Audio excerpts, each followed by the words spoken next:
అండమాన్ నికోబార్లో ఉన్న most dangerous జైలుకి అయితే వచ్చాం.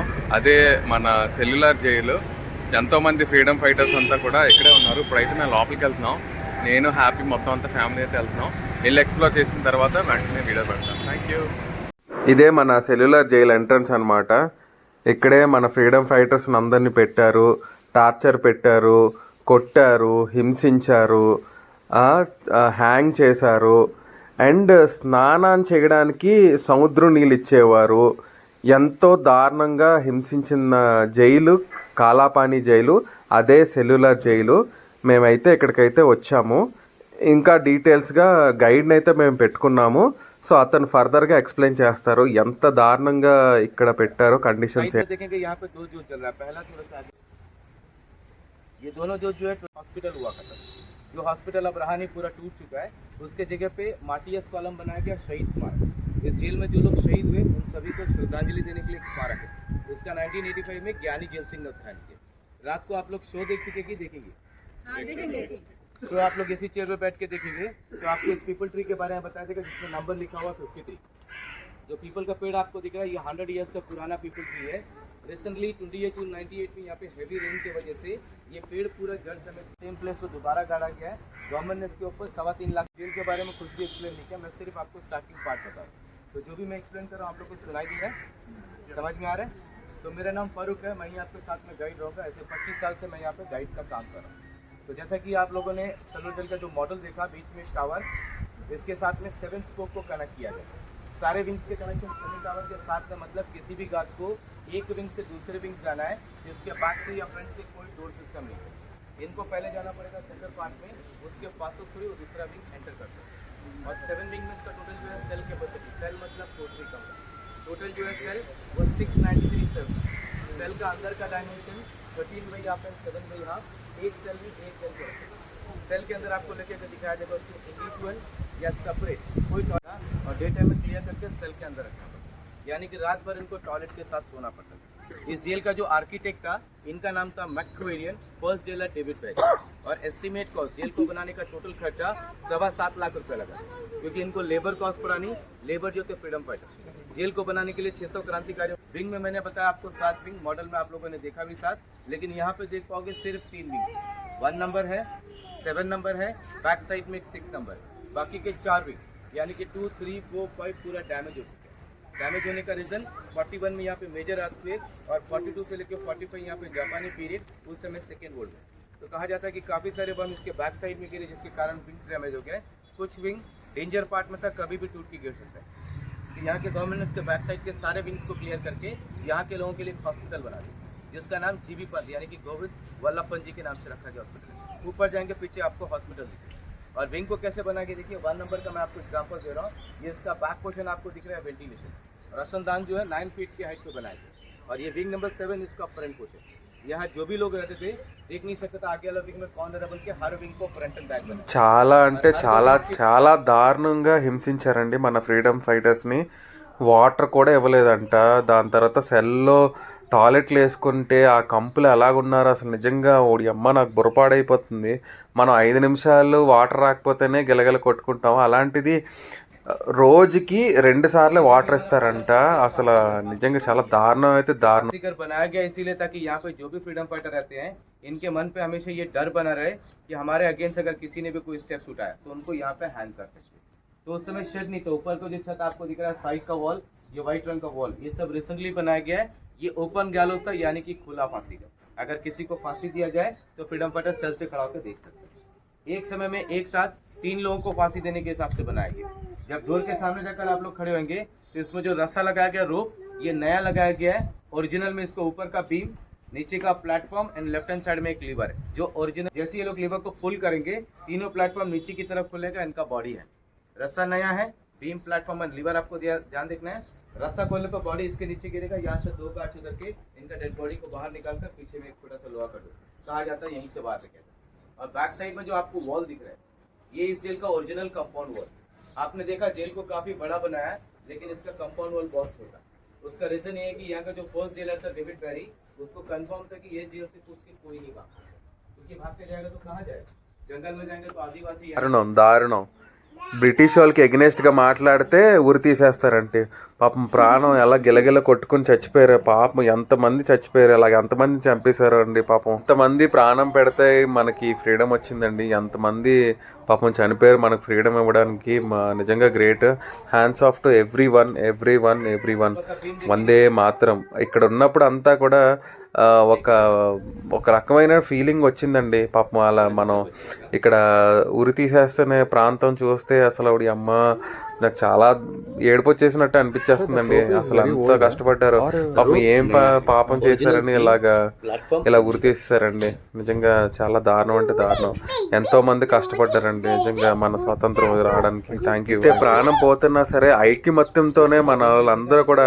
ఇండియన్స్ అందరూ కలిసిమెలిసి ఉన్నారంటండి అసలు నిజంగా గ్రేట్ ఇప్పుడంటే మనం డైవర్సిటీ అది ఇది మాట్లాడుకుంటున్నాం హిందూ ముస్లిం అది మాట్లాడుకుంటున్నాం కానీ ఇక్కడైతే అందరూ కలిసే ఉండి ప్రాణం పెట్టారండి నిజంగా గ్రేట్ అంతే గ్రేట్ అసలు ఆ యూనిటీ అంటే అలాగున్నదండి ఎక్కువ శాతం బెంగాలీ వాళ్ళు ఉన్నారంటండి దాని తర్వాత పంజాబ్ వాళ్ళు దాని తర్వాత మహారాష్ట్ర వాళ్ళు అందరూ ఉన్నారండి అందరూ కలిసిమెలిసి ఐక్యమత్యంతో మరి ముందుకెళ్లారంటండి మన స్వాతంత్రం తేడానికి హింస హింస హింస ఎంత హింస అంటే అసలు ఇంకా నెక్స్ట్ చెప్తున్నారండి బాబు ఇంకా దారుణంగా ఉంది విందాం ఏంటన్నా చెప్తాను ఆగనండి ऊपर जो शेड आपको दिख रहा है ये भी रिसेंटली लगाया गया है सिर्फ ब्रिक्स के एक छोटा सा वॉल होता था यानी इसी तरह धूप में गर्मी में लाके इनको काम करा जैसे ही आप लोगों ने इसके अंदर एंटर किया तो पहला जो ऑयल मिल आप लोगों ने देखा वो ओरिजिनल उसी समय का ऑयल मिल लाते वक्त भी इसको देख सकते हैं ये मॉडल आप लोग को ब्रीफ करने के लिए रखा है तो यहाँ पे पहला पनिशमेंट देखेंगे एक इंसान को नारियल का छिलका को छीलना पड़ता था ऐसे लकड़ी के इंस्ट्रूमेंट से कूटते वक्त कहा जाता है कि इनके हाथ में पूरा छाला यानी कि पूरा हाथ कस के निकल जाता सुबह से लेकर शाम तक कूटना पड़ता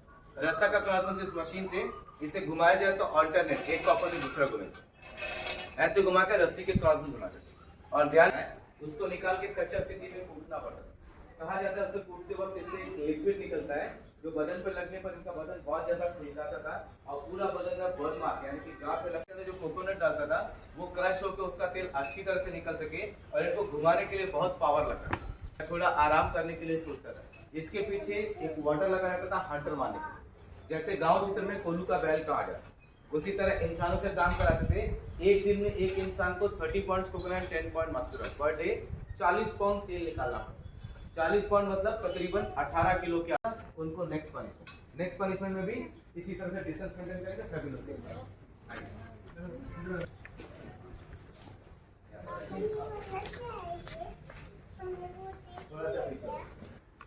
और यहाँ पे देखेंगे इसे इंग्लिश में फ्लॉगिंग फ्रेम कहा जाता है फ्रेम जो आपको दिख रहा है ये ओरिजिनल ये उन फ्रीडम फाइटर के साथ में जिनको भी यहाँ पे काम दिया गया हर दिन का टास्क होता था 2-4 दिन तक अगर ये काम को कंप्लीट नहीं कर पाए या काम करने से रिफ्यूज करता है तो first of all freedom fighters को टोटली नेकेड किया गया यानी कि शरीर से पूरे कपड़े निकाल दिए जाते थे उसके बाद इनके हैंड्स वेस्ट एंड लेग्स तीनों चीज को लॉक करते एक कपड़ा लेते थे उससे आर्टिफिशियल से भिगोया जाता था जहाँ पे व्हाइट मार्किंग किया गया यहाँ बांधते थे बटक्स और मारते वक्त कहा जाता है कि शरीर पे किसी जगह नहीं टारगेट एक ही जगह का होता था कि मैक्सिमम वेट इनका बटक्स में लगना चाहिए जहाँ पे व्हाइट मार्किंग यहाँ वेट मारने का रीजन ये है कि यहाँ पे वेट मारा जाए इंसान का डेथ नहीं होगा पर इनको तकलीफ बहुत ज्यादा होगी जैसे काम करने के दौरान थक कर कहीं बैठना चाहे बैठ नहीं सकता था बैक पोर्शन में घाव रात को सो नहीं पाता था इवन तो टॉयलेट भी नहीं जा सकता जैसे टॉयलेट जाएगा क्या होगा स्किन स्ट्रच होगा दोबारा मार्क हो जाएगा यहाँ का फ्लक्स बहुत सॉफ्ट होता है यहाँ का घाव जल्दी सूखता है और इसको जो मारने वाला होता है वो इंडियन होता था इस जेल में खाली फ्रीडम फाइटर नहीं कुछ क्रिमिनल्स को भी लाया चोर डकैत खुनील इनमें जिनका टर्म्स अच्छा उनको वाटर का पोज स्ट्रिक्टली ऑर्डर की जब एक बेत मारो बेत निकालो तो स्किन समेत कपड़ा निकल गया है अगर नहीं निकला तो सेम पनिशमेंट उसको यानी कि इंडियंस को मारता था थोड़ा सॉफ्टनेस ना बरते बल्कि इतना strictly order normally freedom fighter 7 से 10 बेत खाने के दौरान अपना होश खो देता साथ में एक डॉक्टर होता था पूरा मेडिकली चेकअप करके दोबारा होश में लेके 20 से लेके 30 बेत यानी कि ये यहाँ का सबसे ज्यादा टफ पनिशमेंट इसका ओरिजिनल पे बैक साइड में देखेंगे व्हाइट कलर का स्टैचू खुले आम में रखे मार उसके बाद यहाँ पर फर्स्ट जेल अंडमान का दूसरा जेल 1864 से लेकर 67 में बनाया गया जगह का नाम वाइपर आइलैंड यहीं पे शेर अली को फांसी दिया जहाँ पे आप लोग खड़े ये अंडमान का तीसरा जेल है सेलुलर जेल यहीं पे आप लोग खड़े 4 तरह का पनिशमेंट रखा गया है पहला जो ड्रेस आपको दिख रहा है इसको बोलते हैं पनिशमेंट ड्रेस हिंदी में कहा जाता है टाट का वर्दी पूरा बस्ते यानी बोरी का होता है गनी बैग यहाँ पे एक फ्रीडम फाइटर को दूसरे के साथ बातचीत करना अलाउड नहीं अगर कोई भी एक दूसरे से बातचीत करता हुआ पाया जाए, उनको 14 डेज तक यानी कि 14 दिन तक ये ड्रेस को पहना के काम करें। गर्मी बहुत ज्यादा, घमौरी, बदन में स्क्रैचेस, दिन भर काम करने के बावजूद रात भर इनका शरीर खुजलाता रहता। उसके बाद 3 तरह का बेड़ी रखा गया है, cane fitter, bar fitter and cross bar fitter. जिनको भी काम करने इस जेल से बाहर लेके जाएंगे उनको कंपलसरी पहनना पड़ता है। तो सबसे पहले देखेंगे गले को राउंड शेलिंग, लकड़ी में नंबर्स लिखा जाता था जिसको कहा जाता है कॉन्विक्ट नंबर, ये इनका आइडेंटिफिकेशन हुआ करता। जो फर्स्ट बैच का फ्रीडम फाइटर्स को लाया गया था उनका डेट था 10 मार्च 1858 में 200 फ्रीडम फाइटर्स को लाया गया था, 200 क्रांतिकारी। उस समय इनका जो जेलर था इंचार्ज, उनका नाम था 1 ईयर, 1 साल। उससे टफ इसको बोलते हैं बार फिटर। सेंटर में आयरन रॉड, हाथ से होल्ड नहीं करना पड़ता था, कमर से एक चेन लॉक करके रखता था, यानी कि काम करने के टाइम ये अपने नीज को बेंड करके नहीं बैठ सकते क्योंकि रॉड बेंड नहीं होगा। इसका पीरियड था 6 मंथ, 6 महीने। सबसे डिफिकल्ट ना ही टांग को वो ज्वाइन कर सकता है ना ही मुड़ सकता है, टांग को फैला कर रखना पड़ेगा, फैला कर चला पड़ेगा। इसका पीरियड था 15 डेज। ये इनके स्वभाव के ऊपर निर्भर था, जो नॉर्मल होगा उनको चेन फिटर, डेंजर होगा बार फिटर, सबसे ज्यादा डेंजर को क्रॉस बार फिटर। पीरियड था 1 साल 6 महीना 15 दिन। तो यहाँ मैंने लोगों को पनिशमेंट्स के बारे में एक्सप्लेन किया, सभी लोगों को समझ यहाँ सेल देखेंगे, जो चीज समझ नहीं है आप दोबारा पूछ सकते हैं। ఫ్రీడమ్ ఫైటర్స్ చేతులు కాళ్ళు కట్టేసి పెర్రల మీద గట్టిగా కొట్టేవారంటండి. అదేమో స్కిన్ అంతా చిరిగిపోయేదంటండి. దాని తర్వాత వాళ్ళు కూర్చోడానికి అవ్వదు, నించోడానికి అవ్వదు, అసలు ఏ పని చేయలేరంటండి. అసలు దారుణంగా కొట్టారండి. ఎంత చూడండి, చూస్తున్నారు అసలు ఎలా కొడుతున్నారు. కొట్టేది మన ఇండియన్సేనంట, కొట్టకపోతే వాళ్ళకి కూడా పనిష్మెంట్ అంటండి. సో అంత దారుణంగా హింసించారు. రకరకాలమైనటువంటి పనిష్మెంట్లు అండి. రోజుకి ఆయిల్ తీయాలంటే కొబ్బరి మట్టలతో ఎలా తీస్తారండి బాబు. ఇప్పుడు అసలు చాలా దారుణాలు వింటుంటేనే చాలా ఒళ్ళు అసలు జలజరిచిపోతుందండి. వెంట్రుకలన్నీ కూడా నించుంటున్నాయి, అంత దారుణంగా హింసించారు. అది కాకుండా ఎక్కువ మాట్లాడితే, ఎగేన్స్ట్ గా మాట్లాడితే ఇంకా నెక్స్ట్ ఉరే ఉరే ఉరి చంపేయడమే. पूरा रो को देखने के लिए एक ही गार्ड स्टैंड होता है। एक विंग में सिर्फ 3 गार्ड लगते थे, ग्राउंड फ्लोर, फर्स्ट फ्लोर और सेकंड फ्लोर। तो मैंने आपको बताया टोटल 7 थे। 3 into 7 कर देंगे 21 गार्ड फ्लोर में। वॉच टावर में 2 गार्ड, यानी कि 700 लोगों को देखने के लिए सिर्फ 23 गार्ड। नहाने के लिए इनको 3 पॉट भर के समुद्र का पानी देते। एक तो गर्मी में काम कराते थे, बदन को पूरा राक्षस होता था। नमक पानी से नहाने पर इनका बदन बहुत ज्यादा था, तो इनको नहाने से भी डर। और यहाँ पे ऐसे बहुत सारे महान फ्रीडम फाइटर्स जेल में आए जिनका नाम हम लोगों ने कहीं पे नहीं सुना। जैसे आपको महावीर सिंह जी के बारे में बताया जाए तो भगत सिंह के साथी थे, इनको भी इस जेल में लाया गया हंगर स्ट्राइक करे, भूख हड़ताल। तो जबरदस्ती को गार्ड्स पकड़ के इनके नाक में ट्यूब डाल के इनको दूध पिलाया, जिसमें इनके लंग्स वगैरह में दूध जाने का इनको ब्रीथिंग प्रॉब्लम, सांस लेने में असुविधा। इस जेल में शहीद हो गए, एक बोरे पर डालकर फटा चबा के इनको समुद्र में फेंक दिया। बाबा भान सिंह जी के बारे में बताया जाए तो इनको फ्लॉगिंग फ्रेम में रख के इतना मारा गया कि रात को सोते सोते ही शहीद हो गए। और इंदु भूषण रॉय जी के बारे में बताया जाए तो इनको काफी हद तक टॉर्चर किया गया, जिसको ये बर्दाश्त नहीं कर सके। इन्होंने सेल के अंदर में अपने क्लोथ को पाट के वेंटिलेशन में बांध के अपने आप को हैंग कर सुसाइड किया। ऐसे अनगिनत महान फ्रीडम फाइटर। अभी इस सेंट्रल टावर के अंदर जाएंगे जहाँ पे जेल का एक मॉडल रखा गया है। कुछ लोग मॉडल सामने पे नहीं देख कर आए, यहाँ पे आपको सावरकर जी के बारे में बताया जाए। तो अंदर चलेंगे, मॉडल के पास एक सर्कल बनाएंगे। హంగర్ స్ట్రైక్ చేస్తే చంపేసి గోడ అవతల ఇసిరేయడమే అంటండి. टोटल आपको 7 विंग्स दिख रहा है, जो क्लॉकवाइज काउंटिंग है। ये 1 2 3 4 5 6 7, अभी सिर्फ 1 7 और 6 बचा। मॉडल में आपको दिख रहा है किसी विंग्स को बड़ा बनाया गया, किसी विंग्स को छोटा बनाया गया। और विंग नंबर 7 में सबसे आखिरी वाला कमरा मैंने बताया सावरकर जी का। सबसे लॉन्ग पीरियड इन्हीं को पनिशमेंट मिला था, टोटल 50 साल। सावरकर जी को 50 साल का सजा देने का रीजन, सावरकर जी जो है लंदन में अपना बैरिस्टर का में ट्रांसलेट करके इंडिया में, उसे इंडिया में बम बनाया, काफी जगह पे विस्फोट किया। अंग्रेजों का बहुत सारा चीज नुकसान हुआ, जिसके लिए सावरकर जी को दफा 121 यानी कि 25 साल का सजा। और एक 25 साल का सजा देने का रीजन, बुक के अंदर में पेपर को काट के उसके अंदर एक पिस्टल रख के सप्लाई किया, जिससे किसी ऑफिसर को शूट किया। तो 25-25 मिलाकर 50 साल। अरेस्ट करे थे लंदन में, एक जहाज में बैठा के लेकर आए थे, जहाज का नाम था SS मोरे। उस जहाज में लेके आते वक्त जहाज जब फ्रांस में मार्शलिस फोर्ट के वहां पे कुछ देर के लिए रुका हुआ था, तो सावरकर जी उस जहाज से कूद के स्विमिंग करके भाग गए। तो बहुत लोगों ने हिस्ट्री ऐसा सुना है कि ये जेल से कोई कूद के स्विमिंग करके भाग, ये जेल से कोई नहीं भाग सकता। वापस से अरेस्ट किया गया। और मैंने आपको बताया सभी सेल एक ही तरह से, लेकिन सावरकर जी के सेल जाकर देखेंगे इसके कॉरिडोर को भी अलग से ग्रिल डाल के बंद किया गया, डबल लॉकिंग सिस्टम, क्योंकि डे टाइम उनको बाहर कॉरिडोर में रखते ताकि वहां से पढ़ा के Savarkar ji different types of punishment को देख सके। पढ़ा के देखेंगे वहां से आपको फांसी कर दिखेगा, वर्कशॉप दिखेगा, फ्लॉगिंग कर दिखेगा।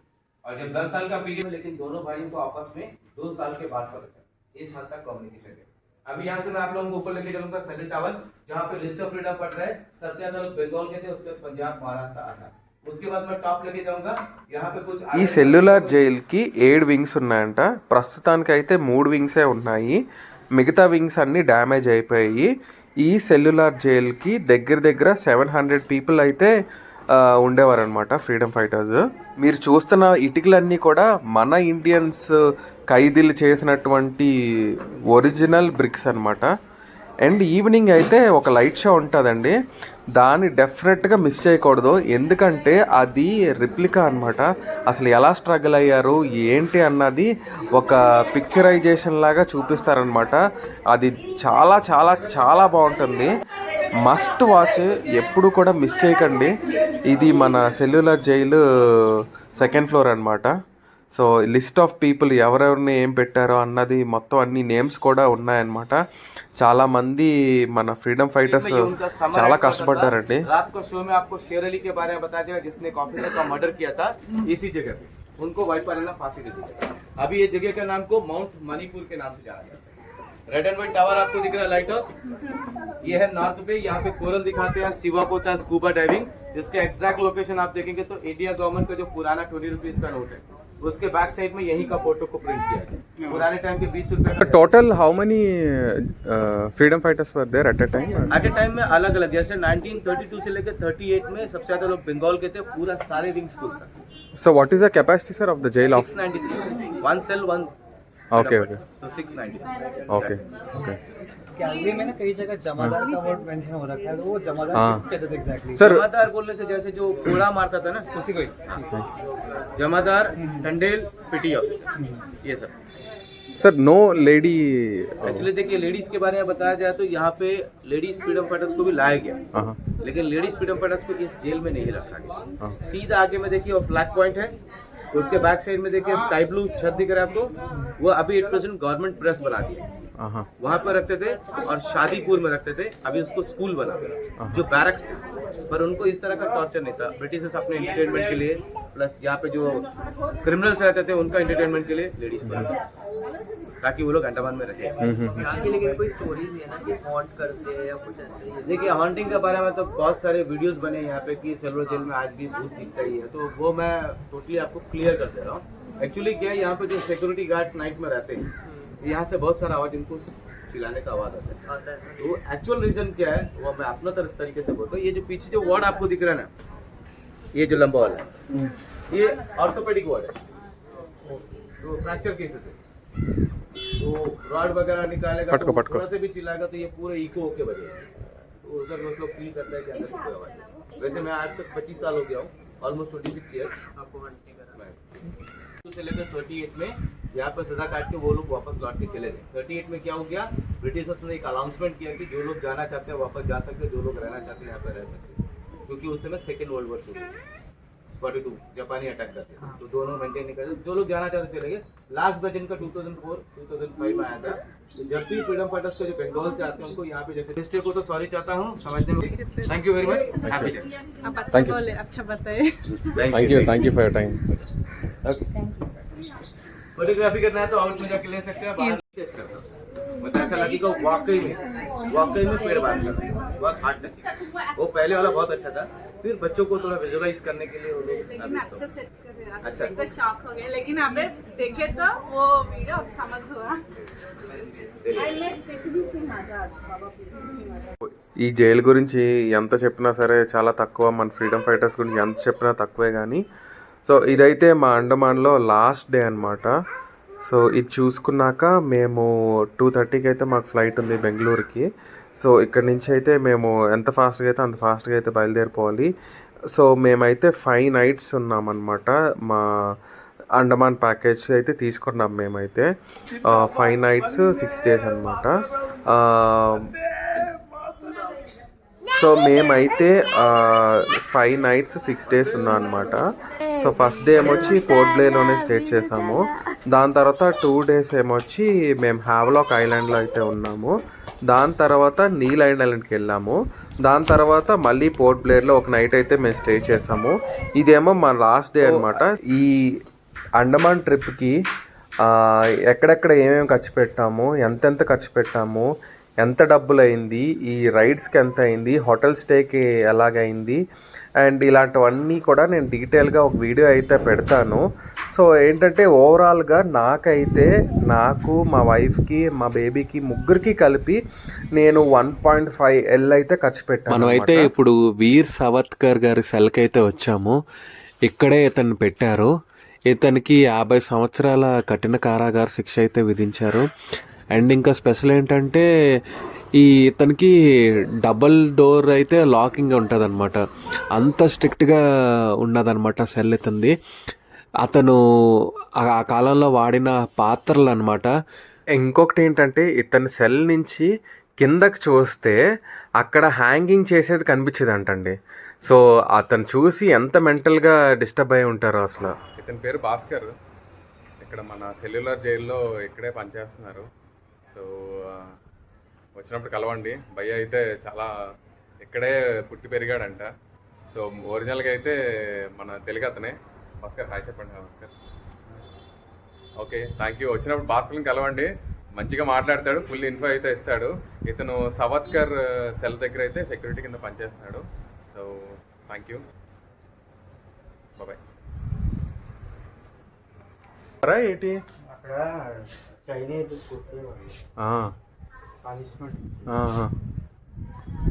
చూసారు కదండి, బయట గోడకి ఒక హుక్ అయితే ఉండేదన్నమాట. ఫ్రీడమ్ ఫైటర్స్ని కొంచెం ఎక్కువ వాళ్ళ మాట వినకపోయినా ఏం చేయకపోయినా సరే ఆ హుక్కి అలాడ తీసేసేవారంటండి. ఆ హుక్కి అలాడ తీసేస్తే అలా నించోనే ఉండాలంటండి. ఈ నిద్ర వచ్చినా సరే కూర్చోడానికి అసలు ఉండదన్నమాట. అలాగా నిల్చోబెట్టేసే ఉండేవారంట.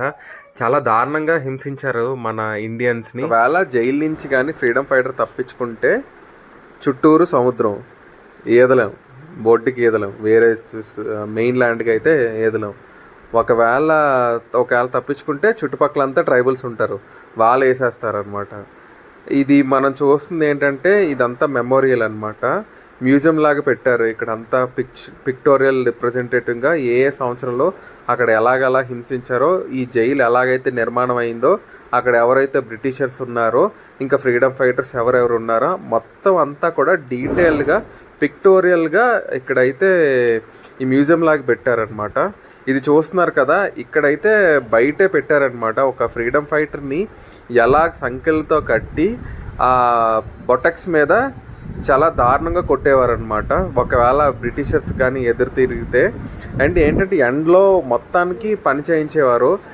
ఒక గోను బట్టలాగా ఉంటుంది అనమాట, అది వేసేవారు అనమాట. దాంతో చాలా హింసించేవారు, కొట్టేవారు, చంపేసేవాళ్ళు. అంటే ఉరి తీసేయడమే అనమాట. ఎక్కువ మాట్లాడితే మన వాళ్ళు హంగర్ స్ట్రైక్ చేసి మొత్తానికి ఫ్రీడమ్ అయితే వచ్చింది. అండ్ ఇంకొకటి ఏంటంటే ఒక లేజర్ షో ఒకటి ఉంటుంది అనమాట, అది అస్సలు మిస్ కాకండి. అది చాలా చాలా బాగుంటుంది. ఎలా ఉంటుందంటే బాహుబలి 3, 4, 5, 6 అలాగ ఉంటుంది అనమాట. So thank you.